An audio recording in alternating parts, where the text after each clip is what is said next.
de entrada que la inteligencia artificial no existe. Bien, y otro estudioso de la materia, otro especialista en inteligencia artificial, Eric Larson, publicó en inglés un libro titulado El mito de la inteligencia artificial. Ambos van más o menos en la misma dirección. Nos advierten de que no existe algo que propiamente podamos llamar inteligencia artificial. De hecho, Larson dice, no estamos en camino, voy traduciendo, supongo que lo ven proyectado en pantalla el texto, no estamos en camino hacia el desarrollo de máquinas inteligentes, de hecho no sabemos cuál podría ser ese camino, seguiremos mejorando en tareas pequeñas, estrechas, es decir, construyendo máquinas que sean capaces de hacer tareas concretas, pero si queremos de verdad mejorar, progresar, deberíamos empezar por apreciar la única inteligencia verdadera que conocemos, que es la nuestra. Y yo estoy muy de acuerdo tanto con las afirmaciones de Julia como con las afirmaciones de Larson. Alguien podría decirme, bueno, el libro de Julia ya es del 2019, ya han pasado 5 años, el tiempo corre, que es una barbaridad. El de Larson es de principios de los años 20 y en medio ha ocurrido algo muy importante y es que se ha puesto en marcha ChatGPT. Entonces, el año 23, por ejemplo, casi podríamos declararlo año del ChatGPT. Ha modificado nuestra forma de hacer un montón de cosas. Para empezar, nuestra forma de operar en el entorno universitario. Bueno, me imagino que conocen sobradamente las ventajas y los problemas que generan las inteligencias artificiales generativas como ChatGPT en entornos universitarios. Bien, entonces voy a referirme a un artículo que es más reciente, que es de este año mismo y que sí que recoge ya esta importante novedad. Habla de los modelos, de los grandes modelos de lenguaje, Large Language Models. Y el título del artículo es Los grandes modelos de lenguaje, como por ejemplo ChatGPT en fin, hay otros alternativos, no conocen, no saben nada. Yo he resaltado aquí dos párrafos de este artículo donde dice que un error es considerar estos modelos de lenguaje como agentes en lugar de como modelos. Realmente no son agentes y tampoco son sujetos. Es decir, no se puede hablar de ellos con propiedad como si fuesen sujetos, porque no tienen subjetividad. Digamos que son incapaces de constituirse como una entidad subjetiva. Meramente simulan las capacidades intelectuales de los auténticos sujetos que somos los seres humanos. Bien, entonces ya hay una tradición importante, crítica respecto de este nombre, inteligencia artificial. Quizás sea un nombre desorientador, quizás estamos llamando inteligencia artificial a algo que realmente no responde a ese nombre. Quizás estamos utilizando una denominación que no dice verdad sobre la cosa. Obviamente existe algo a lo que llamamos inteligencia artificial, pero quizá es injusta la denominación.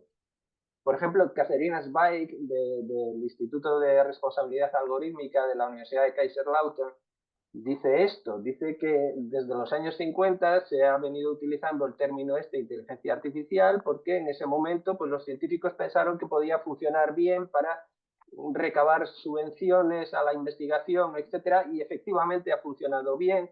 Inmediatamente lo ha recogido la literatura de ciencia ficción, el cine. Bueno, digamos que es un término, inteligencia artificial, que desde el punto de vista retórico tiene mucho impacto. Pero ella dice, ahora dependemos de ese término, curiosamente, pero la mayoría de los científicos informáticos lo encuentran inapropiado. Me interesa este texto porque yo no soy científico informático, no me dedico principalmente a la informática, sino que me dedico a la filosofía. Entonces me interesa la opinión que sobre esta denominación, inteligencia artificial, tienen los que están metidos en la cosa, en la cuestión. Y Catharine Zweig dice, la mayor parte de los científicos informáticos lo encuentran inapropiado. De hecho, se han ido proponiendo otros términos alternativos como Machine Learning, Deep Learning, inteligencia asistida. Machine Learning y Deep Learning no añaden nada, digamos, no mejoran mucho la cuestión si uno piensa que quien aprende es la máquina. Realmente la máquina no tiene ninguna capacidad de aprender, ni profunda ni superficialmente, ni en una capa ni en multicapas. Son en cambio mejores denominaciones la de inteligencia asistida, porque entonces está claro que la inteligencia es de las personas y que las máquinas son capaces de asistir o de ayudar o de ampliar esa inteligencia. Mejores denominaciones, insisto, son inteligencia asistida, inteligencia ampliada, inteligencia artificial centrada en humanos, Human Centered Artificial Intelligence. Hay un instituto de investigación de la Universidad de Stanford, que ustedes lo tienen relativamente cerca, que ha adoptado esta denominación. Es un instituto de investigación en Human Centered Artificial Intelligence. Bien, es una denominación que yo creo más adecuada que simplemente inteligencia artificial. Es una inteligencia centrada en los humanos. El centro de la cuestión somos los humanos. En mi país, en España, una ingeniera que se dedica a estas cuestiones, a inteligencia artificial, a desarrollar sistemas de inteligencia artificial, y que se llama Sara Lumbreras, de la Universidad Pontificia de Comillas, ha propuesto como denominación herramientas de apoyo a la decisión, que me parece también una denominación más acertada que simplemente inteligencias artificiales. Y yo creo que se podrían denominar estos sistemas perfectamente sistemas de control delegado, porque realmente es lo que hacemos con ellos, es delegar en estos sistemas el control de ciertos procesos que habitualmente habíamos controlado directamente los seres humanos. Bueno, yo, por ejemplo, puedo delegar en un sistema de los llamados de inteligencia artificial, pues la conducción de mi automóvil, el cálculo del riesgo hipotecario, lo que sea. Cualquier proceso, el control de cualquier proceso, de muchos procesos, no de todos ellos, obviamente, podemos delegarlo, ya sea transitoriamente o de modo más estable, en sistemas de control delegado, en máquinas con algoritmos. Bien, alguien podría decirme que la cuestión es meramente terminológica y que qué importancia tiene cómo llamemos a eso, a lo que llamamos inteligencia artificial. Bueno, podemos llamarlo como queramos. No es tan inocuo, porque realmente el cambio de nombre genera un cambio de perspectiva. Y aquí esto me permite explicar el título de mi charla. Al cambiar el nombre, pasamos de ver estos sistemas como sistemas técnicos con consecuencias sociales a verlos como sistemas sociales técnicamente asistidos. Es decir, ¿qué es un sistema de inteligencia artificial? Uno tiende a pensar, bueno, pues es un conjunto de máquinas con sus algoritmos que en su exterior tienen a la sociedad e impactan sobre ella. Cambian nuestros modos de comunicación, cambian nuestros hábitos laborales, cambian, en fin, muchas cosas. Entonces, tendríamos que un sistema de inteligencia artificial sería un sistema técnico constituido por máquinas y por algoritmos que tiene impacto fuera del mismo, en el exterior, en lo social. Pero yo creo que esto es una mala forma de verlo, ontológicamente errónea. En realidad estamos ante sistemas sociales de relaciones entre personas mediados por máquinas, por algoritmos.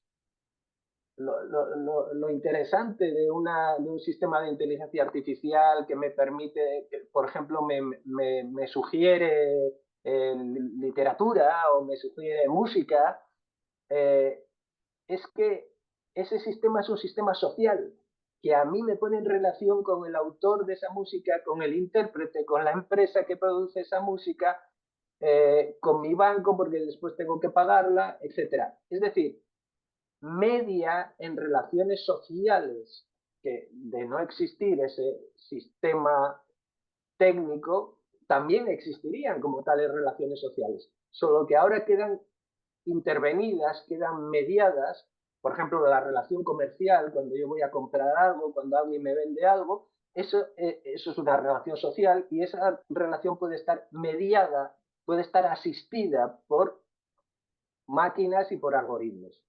Eh, Cuando nos reunimos en un congreso para hablar sobre cualquier tema, y es lo que estamos haciendo aquí, estamos estableciendo relaciones sociales. Y esas relaciones sociales pueden ser más directas o pueden estar mediadas tecnológicamente, que es lo que está sucediendo ahora mismo en este momento. Mi relación con ustedes y viceversa es una relación social, obviamente, mediada por sistemas tecnológicos avanzados. Bien, pues yo creo que esta es la forma correcta de verlo. ¿Qué es lo que llamamos un sistema de inteligencia artificial? Es un sistema social de relaciones entre personas y entidades como empresas, gobiernos, etcétera. Es decir, un típico sistema social asistido por una capa de carácter tecnológico.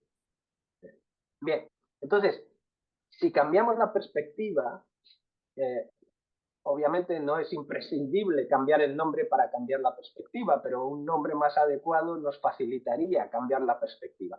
Pero si cambiamos la perspectiva y empezamos a ver los sistemas de inteligencia artificial como sistemas sociales, entonces cambian nuestras preguntas acerca de los mismos, cambian nuestras preocupaciones y, bueno, adquirimos otro punto de vista.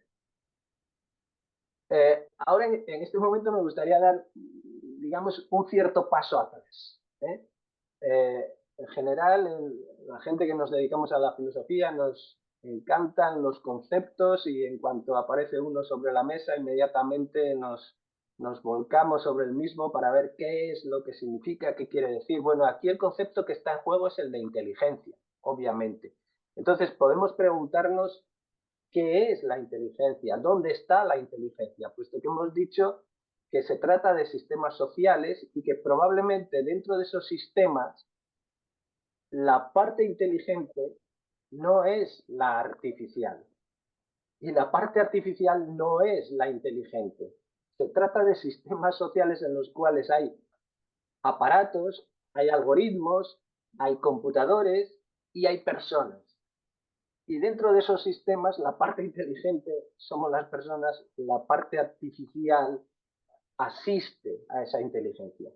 Quizá lo veamos más claramente si nos preguntamos por el concepto de inteligencia. ¿Qué es la inteligencia? Y por lo tanto, a partir de ahí, ¿dónde está la inteligencia? ¿En qué parte de esos sistemas sociales está? ¿En la parte mecánica o en la parte humana? ¿Eh?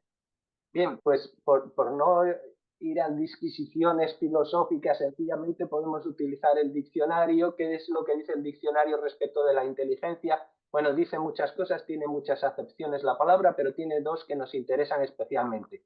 La inteligencia es la capacidad de entender o de comprender o la capacidad de resolver problemas. Estas son las dos grandes acepciones del término.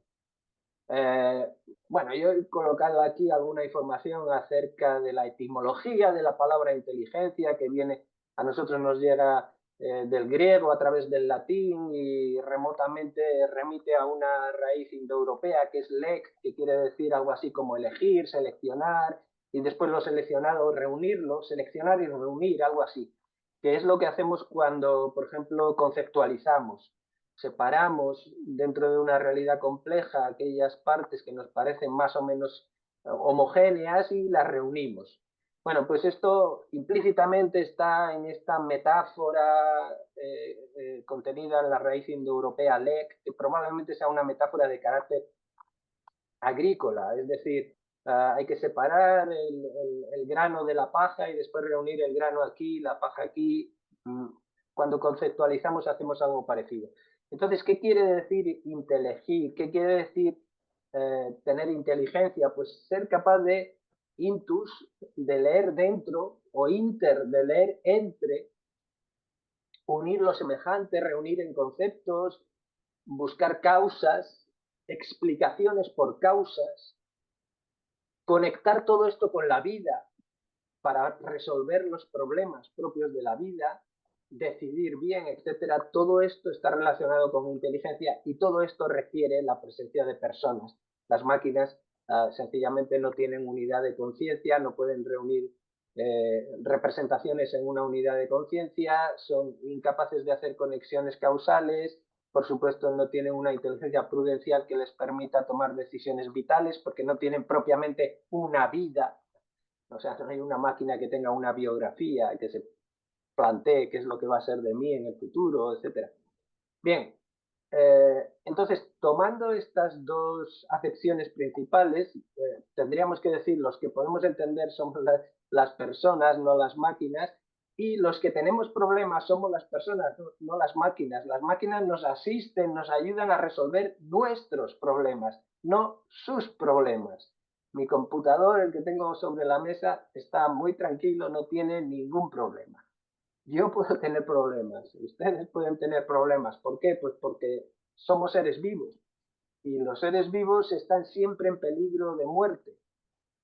Pueden enfermar, en particular los seres humanos pueden plantearse cuestiones existenciales, pueden estar más o menos tristes e incluso pueden, y casi con seguridad que lo hacen, morir.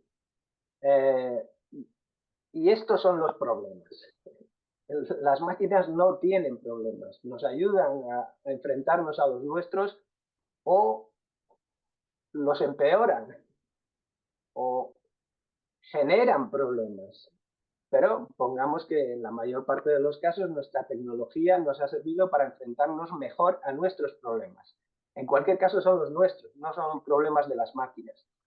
A veces se dice, bueno, quizá la máquina no sea capaz de entender cuando uno teclea en ChatGPT o en Perplexity o en cualquier otra aplicación de este estilo, pues las respuestas que obtiene son sorprendentes, son muy parecidas a las que obtendría una conversación con otro ser humano, pero sabemos perfectamente que detrás de ChatGPT no hay una conciencia, no entiende absolutamente nada de lo que le preguntamos, etc.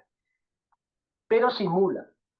Y entonces se justifica la aplicación de la denominación inteligencia artificial por esta vía. Están simulando funciones que normalmente el ser humano realiza inteligentemente. Bien, aquí lo que hay que decir es que, bueno, simular no es ser, sino que es distinto de ser. De hecho, una mano biónica puede simular una mano, pero no tiene ningún sentido decir que una mano simula una mano. Entonces, para simular X, lo primero que se requiere es no ser X. Y por otra parte, esa condición de simulación, de imitación, solo la percibimos las personas. Es decir, no hay ninguna máquina que sepa que está simulando nada. Bueno, ya aquí para ilustrar esta idea he acudido a un fotograma de una película en la cual aparece Freddie Mercury cantando The Great Pretender, que es una canción, en fin, clásica. Y podríamos decir que efectivamente la inteligencia artificial es The Great Pretender en este sentido. Simula, pero nosotros sabemos que simula. Las máquinas no lo saben, no simulan para sí mismas. En el fondo, y ahora, después de esta especie de rodeo a través de la noción de inteligencia, regreso al punto en el que lo había dejado, en el fondo el problema es de carácter ontológico. No es un problema tecnológico. Supongo que muchos de ustedes están pensando, bien, esto es así a fecha de 2024, pero de aquí a 5 años o de aquí a 10 años la tecnología habrá progresado tanto que las máquinas sean capaces de, etcétera. Bien, esta especie de futuroscopia a la que se apela con mucha frecuencia. Pero es que no es un problema tecnológico. La diferencia entre una persona y una máquina no es una cuestión tecnológica que se pueda arreglar con mejor tecnología. Es una diferencia ontológica. Es una diferencia de carácter ontológico. No se resuelve tecnológicamente. Aquí, bueno, recordarán quizá, por lo menos los que somos mayores, el famoso eslogan, la famosa frase que utilizó Bill Clinton en una campaña electoral, es la economía, estúpido. Bueno, pues en este caso es la ontología, el problema es ontológico, no tecnológico. Acudo aquí a una cita, a una referencia de un gran filósofo, quizá el primer filósofo estadounidense, el fundador del pragmatismo, que se llama Charles Sanders Peirce. Peirce, cuando hablaba de entidades que tienen significado, como por ejemplo dato, información, decisión, etcétera, todo este tipo de entidades implican significado, implican intencionalidad, implican la relación entre un signo y un objeto al cual el signo se refiere. Pero la conexión entre el signo, la palabra, y el objeto al cual se refiere no es una conexión física. Es decir, la relación entre, qué sé yo, pues si yo voy a hacerme una analítica al médico y me dicen, me dan un papel o en mi pantalla aparece que tengo el colesterol por las nubes, que tengo 200 de colesterol, pues ese 200, esa pauta de luz y de sombra que aparece en mi pantalla, no tiene conexión causal con mi colesterol, con el que hay en mi sangre. No hay ninguna conexión física. Es una conexión semántica, es una conexión intencional. Y esa conexión solo se puede establecer a través de un intérprete, a través de una persona que sea capaz de darle significado a los signos, conectar los signos con el objeto que significan. Dice Peirce, toda acción dinámica o acción de fuerza bruta, es decir, acción física, requiere por lo menos dos entidades. Por ejemplo, un choque. Para que haya un choque se requieren dos entidades físicas. Si en el universo solo hubiese una entidad, no habría choques, ni habría fuerzas, porque las fuerzas se presentan por pares. Entonces, para que haya una relación física se requieren dos entidades, pero para que haya una relación intencional de carácter semántico se requieren tres. Es una relación no diádica, sino triádica, entre un signo, un objeto y un interpretante, por utilizar la terminología de Peirce. Y dice, este tipo de relaciones triádicas de ningún modo se pueden resolver o reducir a relaciones entre pares. No son relaciones físicas, son relaciones que se producen entre tres partes. He puesto aquí un taburete en la parte izquierda de la presentación para indicar esta idea de que necesitamos tres patas para que haya información, para que haya datos. Y si retiramos una de esas tres patas, el taburete se cae. Es decir, si yo dejo de mirar la pantalla de mi computador, las letras que hay en el mismo dejan de tener significado, ya no refieren a nada, porque no hay una conexión causal entre esas letras y el objeto al cual se refieren cuando yo las estoy mirando. Bien. De hecho, los sistemas llamados de inteligencia artificial son sistemas técnicos. Y en los sistemas técnicos siempre hay un componente humano. No solo en estos sistemas tan tecnológicamente avanzados, sino en otros más elementales, más primitivos. Por ejemplo, en un sistema de lavado.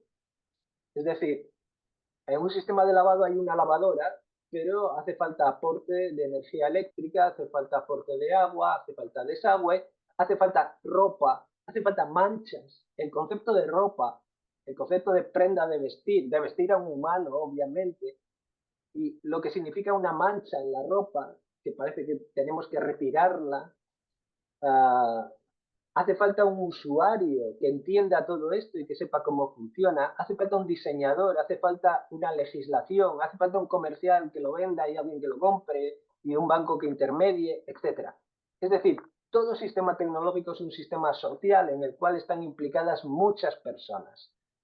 Ahora, si la pieza mecánica de este sistema, la lavadora, la extraemos del sistema, la sacamos, la ponemos fuera y la enviamos a Neptuno, por ejemplo, bueno, pues una lavadora en Neptuno ya no es una lavadora. no lava nada, es una masa metálica, sin más, es una realidad física, pero no tiene funcionalidad tecnológica porque está fuera del sistema tecnológico al que pertenece cuando está en la Tierra y cuando lava, etc. Es decir, en cualquier sistema técnico hay una parte humana y en los sistemas de inteligencia artificial mucho más. Se requiere una parte humana para dar significado, para que haya información, para que haya datos, etc. Ahora, la pregunta es, ¿por qué nos resulta tan difícil aceptarlo? ¿Por qué seguimos pensando que cuando nadie mira la pantalla del ordenador o del computador contiene significado? Bueno, simplemente no contiene nada que tenga significado. Si yo no la miro, lo único que hay son luces. Es decir, cambios electromagnéticos. ¿Y qué es lo que hay en cualquier computador? Pues procesos electromagnéticos, procesos físicos, que se convierten en realidades intencionales, en información, cuando son utilizados por una persona, que es capaz de conectar esos procesos físicos con otras realidades externas a los mismos y desconectadas físicamente de los mismos. Es capaz de conectar el estado electromagnético de un computador con el estado de salud de una persona o con el estado de su cuenta bancaria o con sus preferencias musicales o con lo que sea. ¿Por qué nos resulta tan difícil aceptarlo? Bueno, quizá, y esto es una hipótesis de trabajo, quizá porque estamos sometidos a algo que podríamos llamar efecto Toy Story. Es decir, todos supongo que conocéis la famosa serie de películas Toy Story, donde los juguetes juegan solos, etc. Entonces, ¿dónde se desarrolla la acción de estas películas?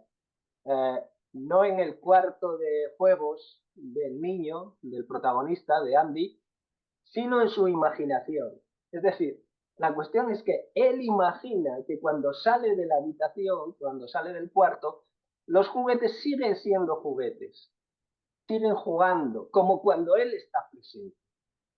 Y en realidad esto no sucede por un exceso de imaginación, sino por una falta de imaginación. Es decir, el niño siempre ve a los juguetes mientras él está jugando con ellos y por lo tanto le resulta muy difícil imaginar qué es lo que sucede cuando él no está presente.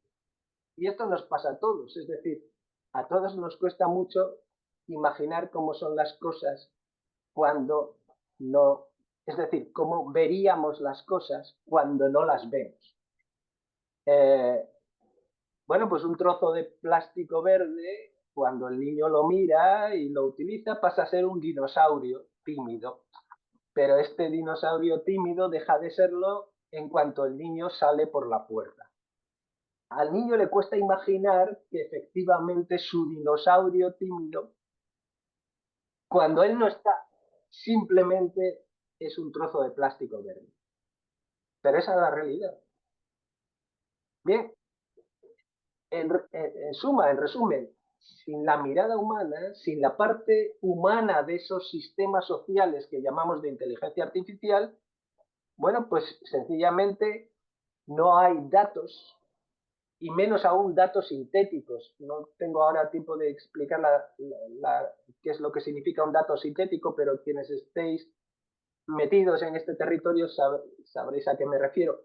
No hay datos, muchísimo menos datos sintéticos, ni hay funciones realmente, ni simulación, porque las máquinas no saben que simulan nada, ni problemas, porque no tienen problemas, ni información, ni decisión. Las máquinas no toman decisiones.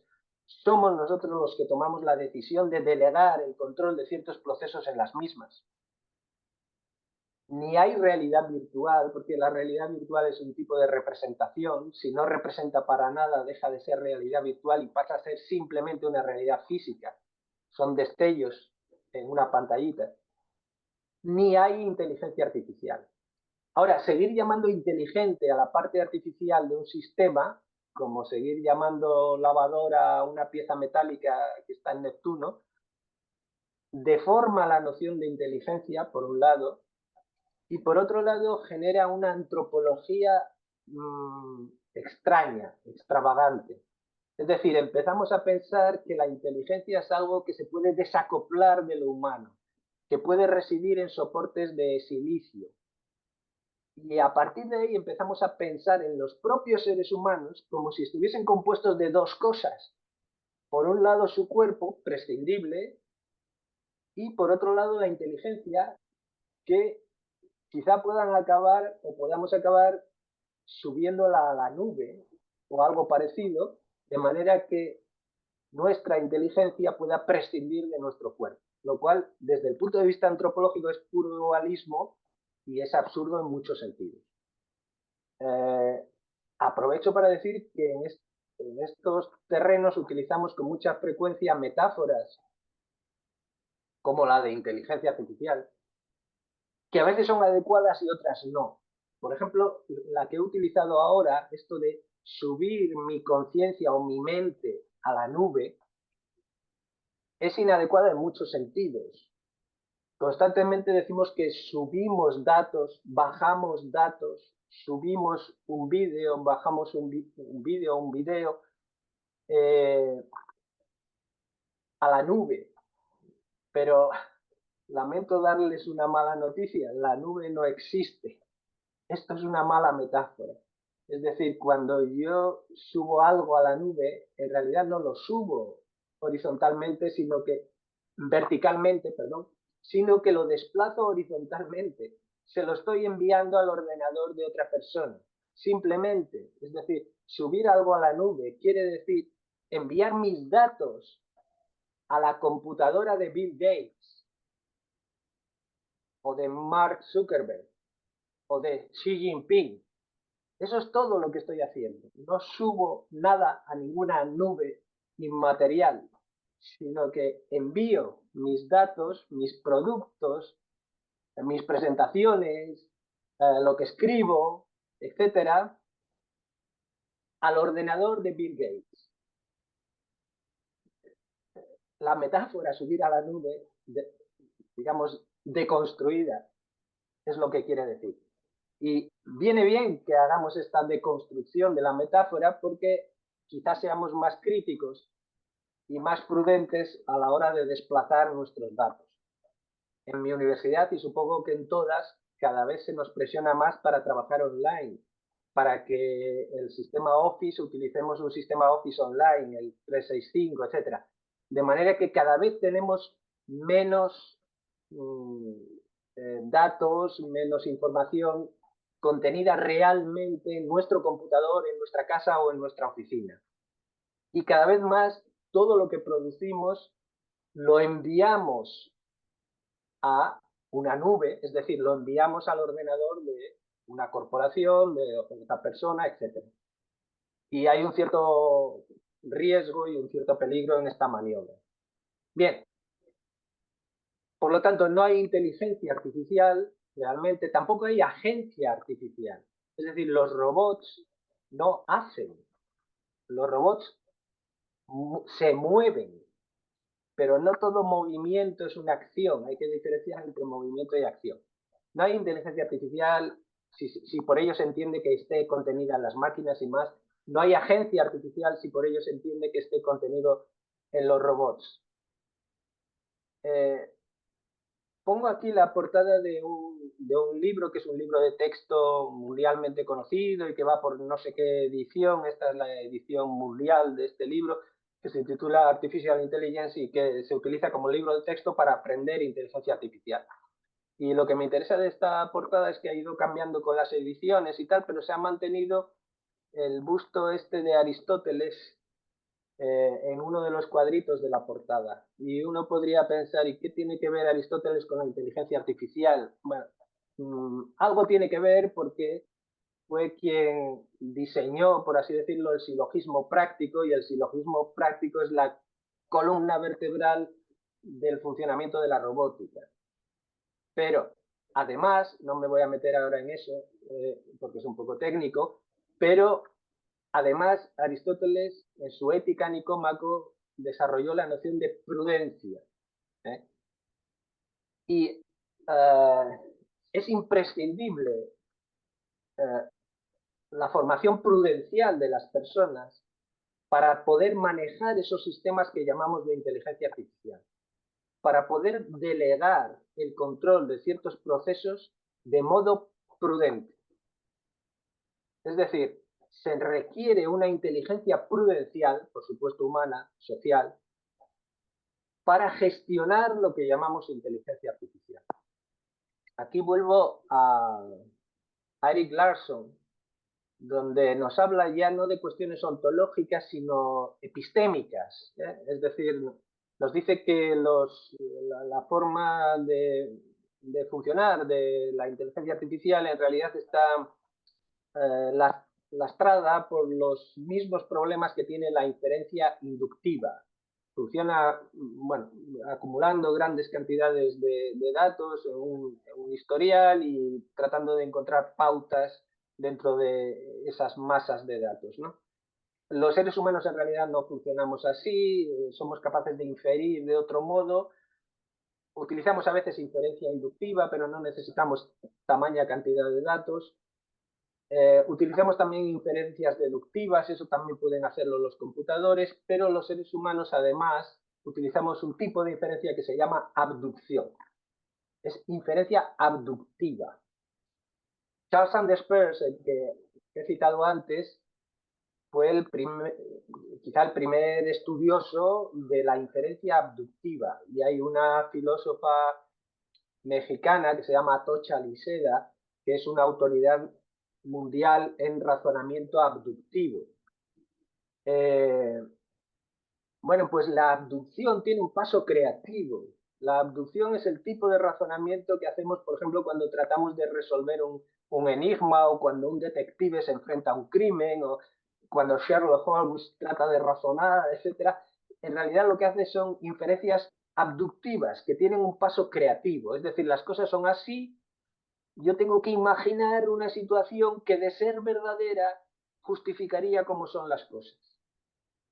Y ese paso creativo es el que hace funcionar la abducción. Bueno, esto requiere una especie de interacción con el mundo, requiere la génesis de una experiencia vivida, requiere una inteligencia prudencial que está muy lejos de poder ser implementada en máquinas.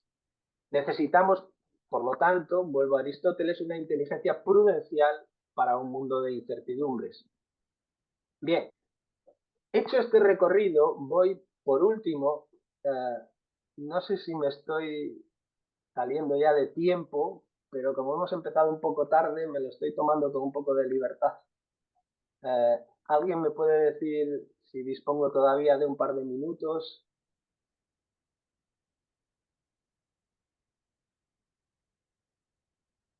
Así es, doctor. Puede tener unos 15 minutos más y una sesión de preguntas. No creo que necesite tanto. Voy a la parte que habíamos dejado aplazada. Es decir, hay que hacer este recorrido por lo ontológico, por lo epistémico, para acabar cayendo en los problemas que todo el mundo entiende que son los problemas de la inteligencia artificial. Es decir, problemas éticos, si genera sesgos, por ejemplo, cuando la utilizamos para hacer selección laboral, cuando la utilizamos en el ámbito del derecho, para otorgar libertades condicionales, etcétera.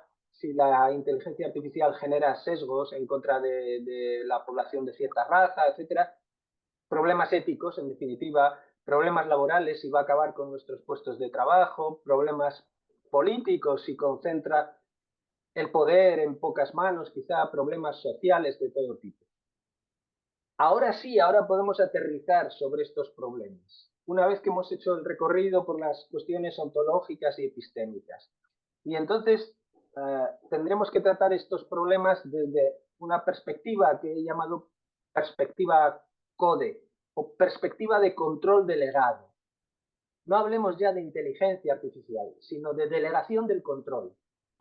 Nosotros delegamos el control de ciertos procesos en ciertos algoritmos. Por ejemplo, la selección de la música que yo oigo, o mis preferencias de compra de libros, o de qué sé yo qué, o de material deportivo, de lo que sea, o la conducción de un automóvil, o la logística de una empresa de reparto, de entrega de materiales, o los sistemas de alerta. Aquí en España acabamos de vivir una auténtica tragedia, un auténtico desastre por inundaciones en la zona de Valencia, y en parte se han debido a que no han funcionado bien los sistemas de alerta temprana. Bueno, todos estos procesos podemos delegarlos. El control de estos procesos podemos delegarlos en máquinas. En medicina, por ejemplo, la revisión de las imágenes médicas, la gestión de un hospital, el triaje en un servicio de urgencias, todo eso podemos delegarlo en sistemas de inteligencia artificial, en realidad en sistemas de control delegado. Entonces, ¿cuáles son las preguntas que debemos formularnos al respecto? Hay una fundamental, y es de quién es la mano que mece los algoritmos. Es decir, como se trata de sistemas sociales, tenemos que preguntarnos siempre quién está del otro lado. ¿Quién maneja ese algoritmo? ¿Quién lo ha diseñado? ¿Al servicio de qué intereses? Ese tipo de cuestiones. Entonces, no tengo tiempo de entrar en todas ellas, pero desde luego lo primero que tenemos que preguntarnos es quién delega. Y si es legítimo, si está legitimado para hacerlo. Por ejemplo, yo asisto a la consulta de un médico con un dolor en un brazo, entonces mira una radiografía y dice aquí quizá haya una fractura, pero todo ese proceso podría delegarlo en un sistema automático que registra y que evalúa imágenes médicas. Entonces, puedo preguntarme si esa persona, el médico, está legitimado para hacer esa delegación. ¿Está legitimado el gerente de un hospital para hacer esa delegación? ¿O tiene que ser un facultativo? ¿Tiene que ser una persona titulada en medicina? ¿Podría hacerlo el personal de enfermería?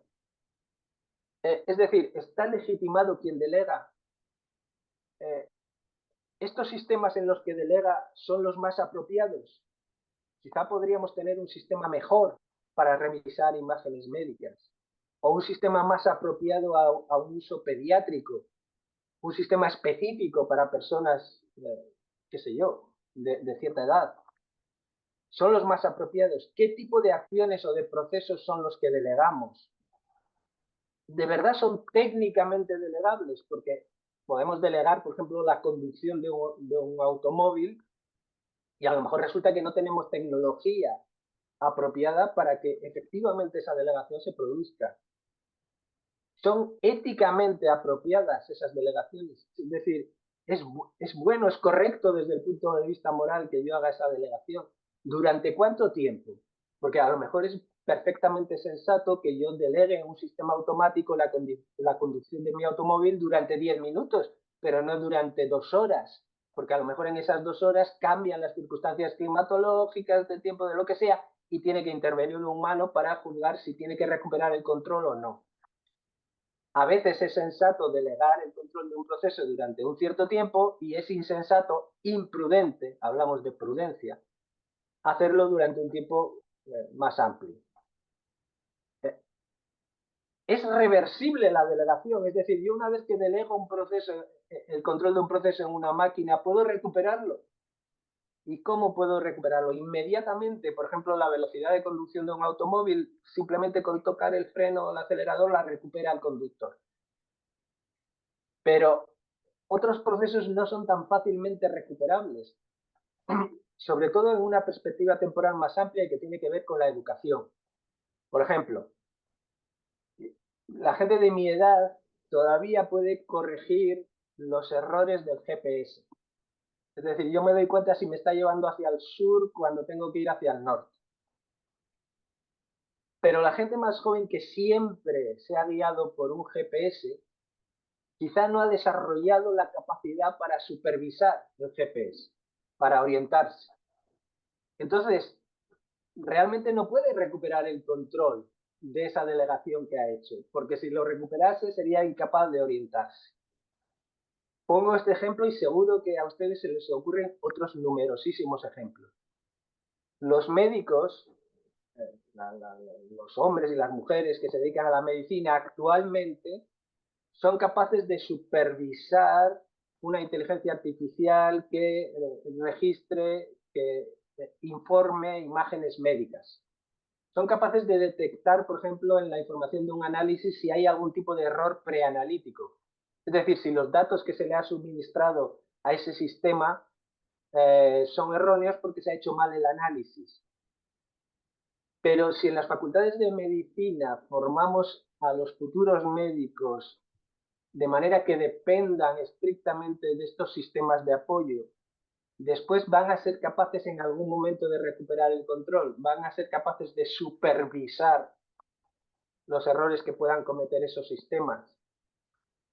Al delegar perdemos las habilidades correspondientes. No deberíamos hacer ciertas pausas en la delegación, aunque solo sea para no perder habilidades. Por ejemplo, habilidades críticas en relación a las noticias que pueden ser falsas, habilidades de orientación, habilidades de cálculo, habilidades de redacción. Cada vez más delegamos la redacción y la traducción en sistemas como ChatGPT o Perplexity. Y cuando queremos recuperamos el control de esos procesos. Pero llegará un momento en que no podamos recuperar el control porque habremos perdido las habilidades de redacción, las habilidades ortográficas, las habilidades de traducción, etc. Yo cada vez más, nos pasa a todos, supongo, cada vez más, cuando escribo en inglés lo paso por ChatGPT y me deja una redacción, no es mi lengua materna, pero deja una redacción muy arreglada. ¿Habrá algún momento en el que yo decida recuperar el control y hacerlo yo mismo y ya no sepa? Y sobre todo, ¿cómo formamos a la gente joven? La formamos ya dependiendo de estos apoyos automáticos o no.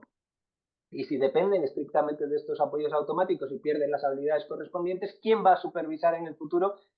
Siempre decimos no, que la inteligencia artificial actúe en las prácticas médicas, pero que haya algún médico que supervise a la inteligencia artificial. Y puede llegar un momento que no dispongamos de un profesional con la sabiduría suficiente como para hacer esa supervisión.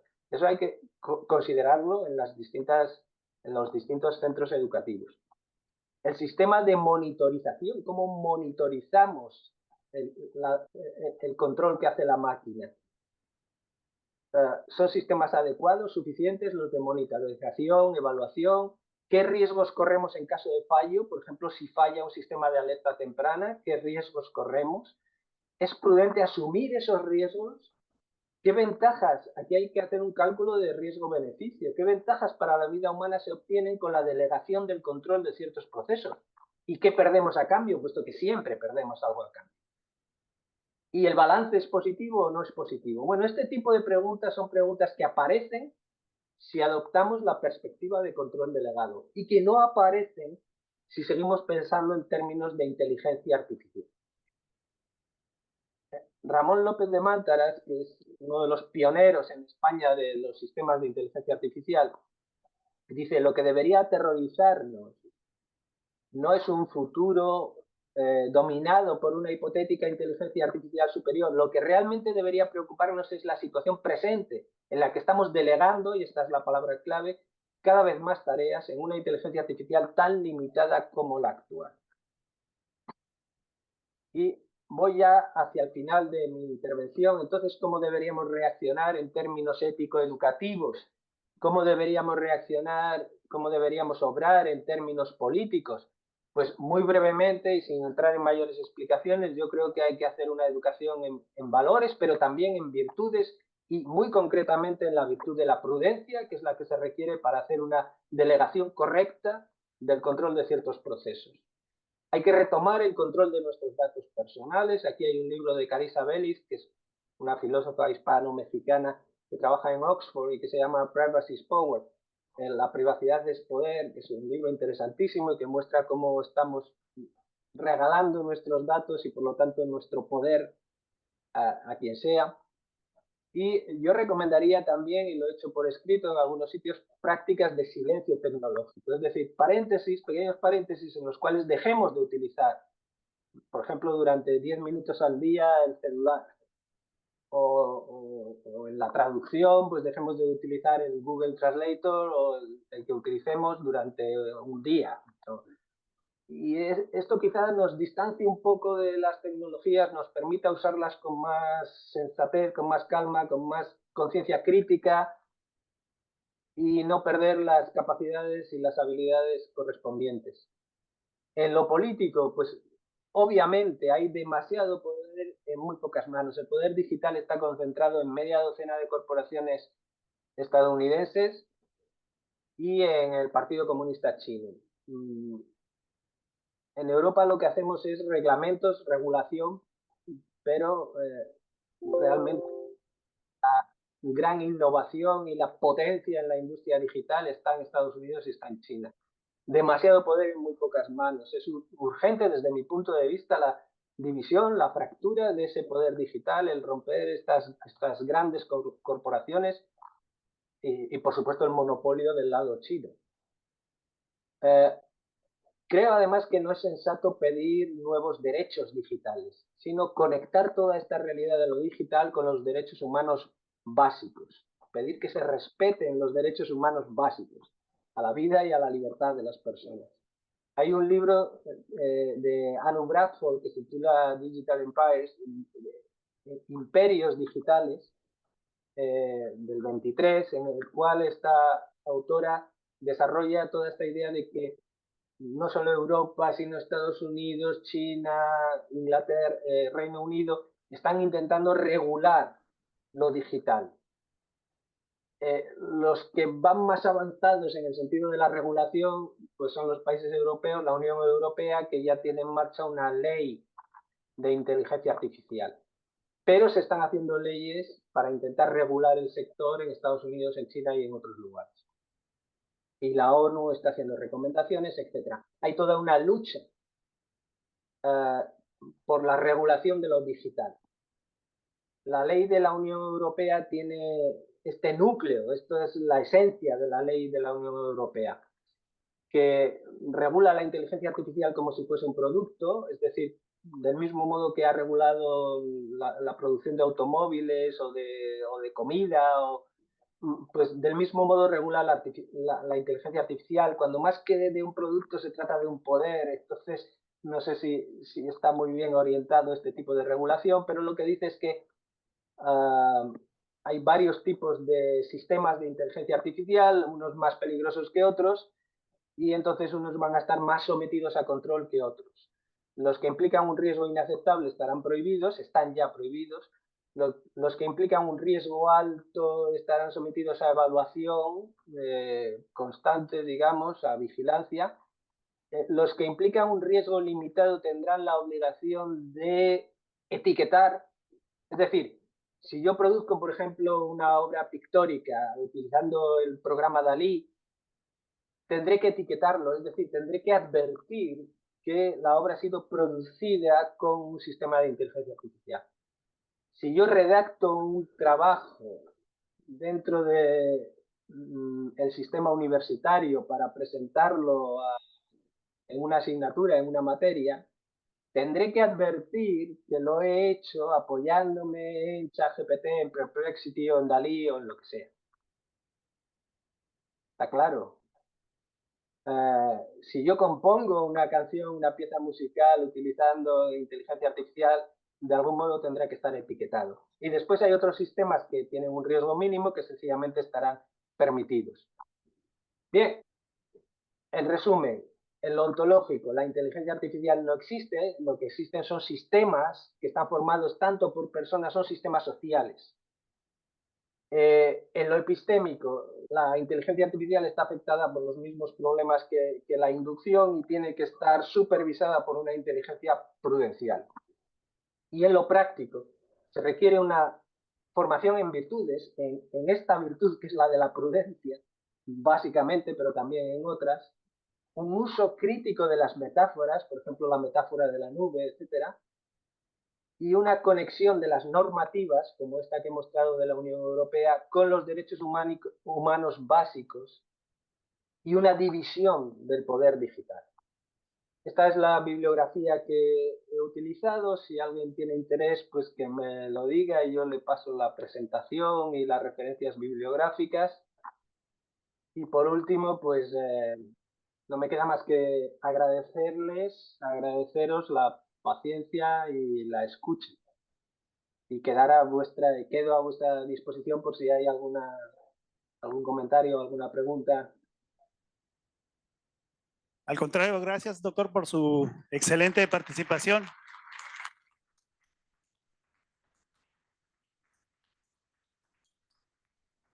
Bueno, espero haya escuchado el aplauso aquí de los asistentes.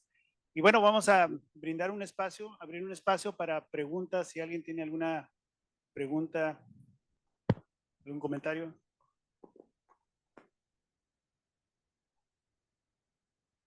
Hola, ¿qué tal?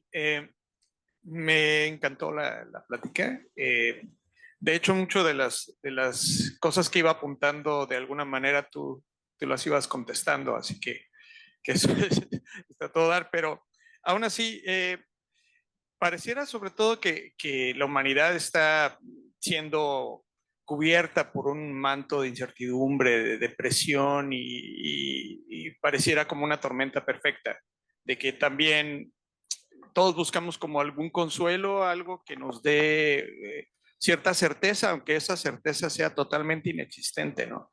Entonces, yo quisiera pedirte si pudiera ser posible ahondar en algún tipo de recomendación para protegernos de la ilusión de la inteligencia artificial, de cómo podemos, no sé, crear Jedis de soldados del imperio, ¿no? O sea, ¿cómo los podemos proteger? Pues muchísimas gracias por la cuestión. Mi punto de vista, no sé si he conseguido transmitirlo adecuadamente, no es en absoluto tecnófobo. Es decir, yo doy la bienvenida a los sistemas de inteligencia artificial, en muchos sentidos nos facilitan la vida enormemente, nos posibilitan pues conexiones como esta, son posibles incluso sin inteligencia artificial, pero las mejoran considerablemente. Entonces, mi actitud no es en absoluto tecnófoba, sino crítica, creo que como corresponde. Entonces, yo creo que lo correcto es formar un espíritu crítico respecto de estas realidades tecnológicas para que las podamos tomar, digámoslo así, con un cierto distanciamiento, que no nos veamos necesariamente sumergidos en la adoración a lo tecnológico y en la tecnofilia, que podamos utilizarlo lo técnico, en este caso utilizar lo digital y en especial la inteligencia artificial, pero con una cierta distancia crítica, con un cierto desasimiento. Heidegger habla de serenidad, es decir, que podamos decir a lo técnico sí y no. Y yo he sugerido las prácticas estas de silencio tecnológico para formar esa actitud de serenidad ante lo técnico. Es decir, bueno, pues yo subo en el ascensor todos los días a mi apartamento, pero quizá una vez al día o una vez a la semana puedo subir por la escalera. Y así sabré mejor para qué me sirve el ascensor, lo apreciaré mejor y al mismo tiempo cobraré una cierta distancia respecto del mismo y seré capaz de no perder la capacidad de ascender por una escalera. Bueno, lo mismo con respecto a los ingenios de inteligencia artificial. Es verdad que tratamos de pedirles certezas y de apoyarnos, vivimos en un mundo de incertidumbre, donde yo decía que es especialmente importante la prudencia porque es la única virtud intelectual que responde a la textura del mundo, a la incertidumbre del mundo. Pero si nos empeñamos en buscar certezas, tampoco es un buen lugar para buscarlas, porque, por supuesto, los sistemas de inteligencia artificial son falibles y a veces se equivocan, producen, en otra metáfora que a mí me parece un poco desacertada, pero que se utiliza cada vez más, producen alucinaciones.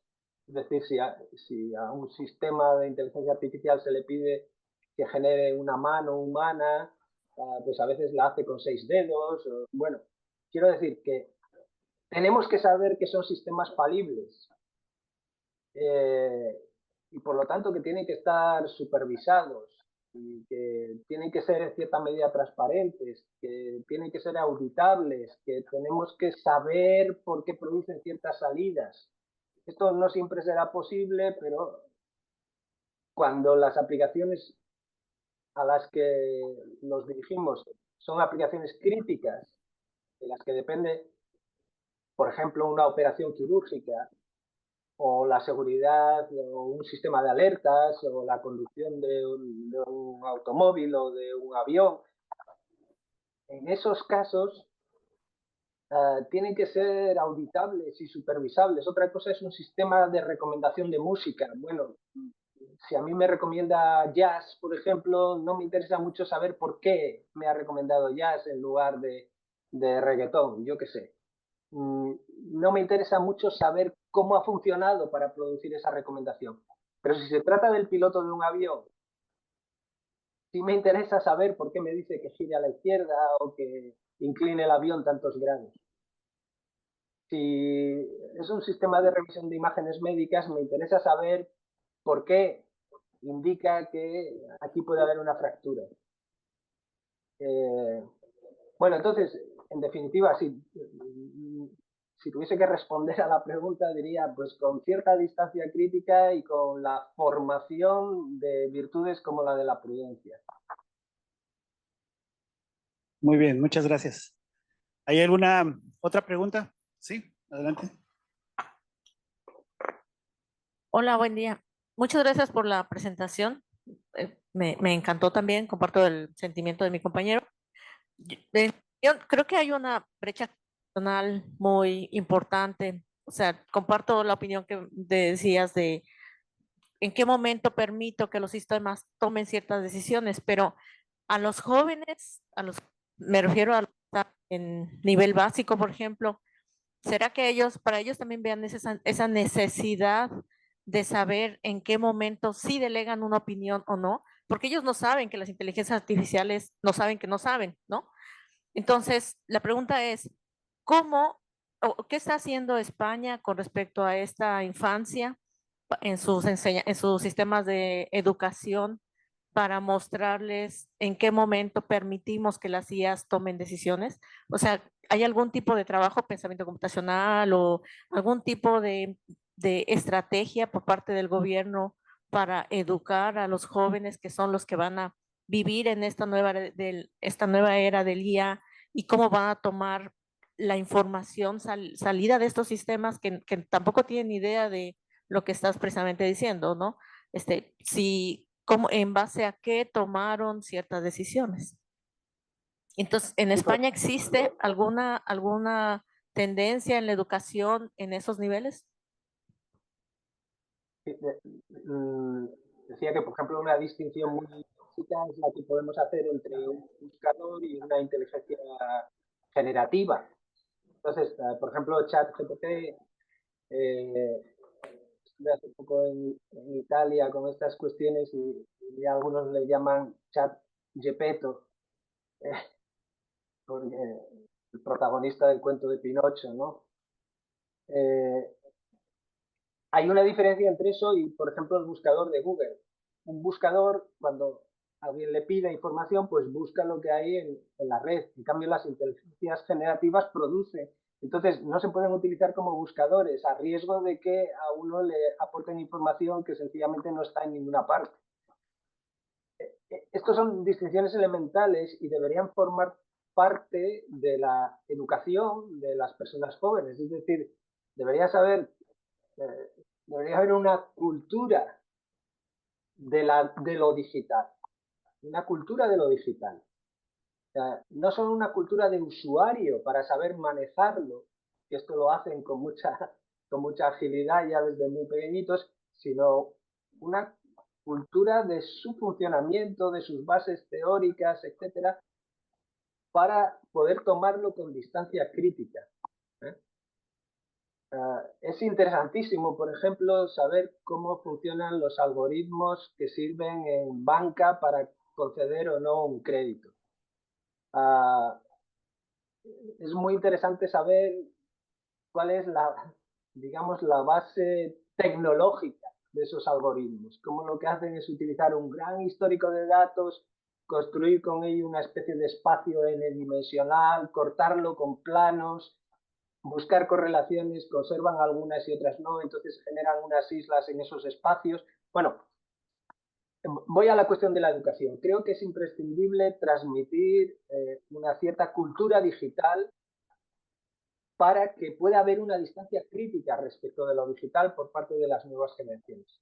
Para que sepan lo que le puede pedir a lo digital y lo que no se le puede pedir. No tiene ningún sentido pedírselo. Y las leyes de educación, los gobiernos deberían proteger a los niños y a los jóvenes de esta excesiva esclavitud a lo digital y protegerlos precisamente mediante una cultura digital. En España hay todo un debate sobre esta cuestión, pero yo lo que aprecio es que todavía estamos demasiado deslumbrados por lo tecnológico. Y entonces en el sistema educativo, desde mi punto de vista, se abusa de las pantallas. Ya los niños desde muy pequeños manejan el celular, lo tienen en la mano, después en casa ven más pantallas. Cuando llegan a la escuela utilizan todavía más pantallas. Están inmersos demasiado tiempo en lo digital, que no deja de ser una representación y a veces sin conciencia de que lo es. Lo más avanzado que yo conozco al respecto es lo que está haciendo el gobierno sueco. Ahí hubo una ministra de Educación, lamento no recordar ahora el nombre, pero hubo una ministra de Educación que propuso desdigitalizar la educación. Y ya se considera como un sello de calidad de algunos centros educativos el no utilizar tablets, el no utilizar pantallas o hacerlo en la menor medida posible. Yo creo que esa es una buena indicación, que es una buena dirección, y a mí me parece que el experimento este que están haciendo los suecos de desdigitalizar la educación merece ser observado muy de cerca. Muy bien. Muchas gracias, doctor Alfredo Marcos. Vamos a agradecerle a través de una constancia que en breve se le enviará digitalmente. Y queremos cerrar este espacio por su intervención tan excelente, con un fuerte aplauso al doctor Alfredo Marcos. Muchas gracias. Reciba un saludo desde Ensenada, Baja California, México. Y varios puntos de la República que se conectaron también a esta transmisión. Gracias, doctor. Saludos desde León, España, que está como 300 kilómetros al norte de Madrid. En este momento es noche cerrada y estamos casi empezando el invierno. Muy bien. Muchísimas gracias. Gracias a usted, doctor.